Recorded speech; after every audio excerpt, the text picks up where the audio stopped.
பீஷ்மர் மரணப்படுக்கையில் இருக்கிறார். கடைசி சொட்டு வரைக்கும் ரத்தம் போயிருச்சு.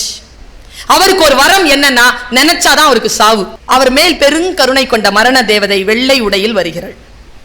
எல்லா ரத்தமும் போச்சுல்ல, கால் கை அசைக்க முடியாதுல்ல, இப்பவாவது வாய. அவர் சொல்றாரு, யார் நீ? நான் மரணங்களின் தேவதை, மரியாதையா போயிடு, எனக்கு கொஞ்சம் வேலை இருக்கு, முடிச்சுட்டு கூப்பிடுறான், போவா.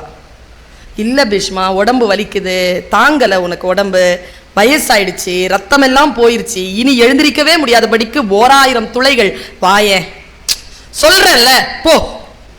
நான் சொல்லும் போதும் இல்லைன்னா சபிச்சிருவேன். போயிட்டா. கண்ணை மூடி படுத்துட்டு இருக்கிறாரு. மறுபடியும் திறந்து பார்க்கிறார், ஏதோ ஒன்று அசைது. நீல கலர் ட்ரெஸ் போட்டுக்கிட்டு ஒருத்தி வர்றா, வந்து நிற்கிறா. ஏ பீஷ்மா கூப்பிடுறா. நான் தான் உன்னை போக சொன்னல, நான் இப்பொழுது தானே வருகிறேன். சரி, யார் நீ சொல். நான் அம்புகளின் தேவதை. ஓ, ஏன் இங்கே வந்தாய்? உனக்கு நன்றி சொல்ல வந்தேன். எதற்கு?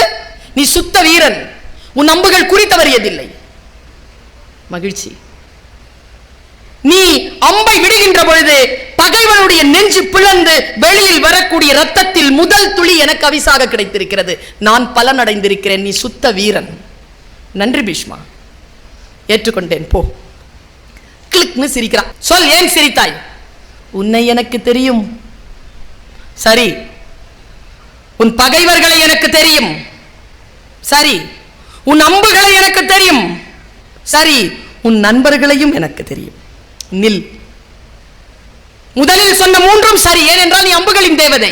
என் அம்புகளை தெரியும், என்னை தெரியும், என் பகைவர்களை தெரியும். என் நண்பர்களை எப்படி அடி தெரியும் உனக்கு?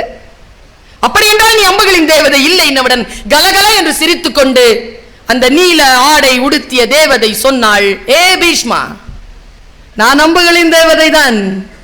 இந்த பூலோகத்தில் நண்பர்களுக்கு என்று தனியாக அம்பு எடுத்து வைக்கப்படாத அம்பரா துணி எங்கே இருக்கிறது? எல்லோருடைய அம்பரா துணிகளிலும் நண்பர்களுக்கு என்றும் தனியாக ஒரு அம்பு இருக்கிறது என்று அம்புகளின் தேவதை சொல்கிறாள்.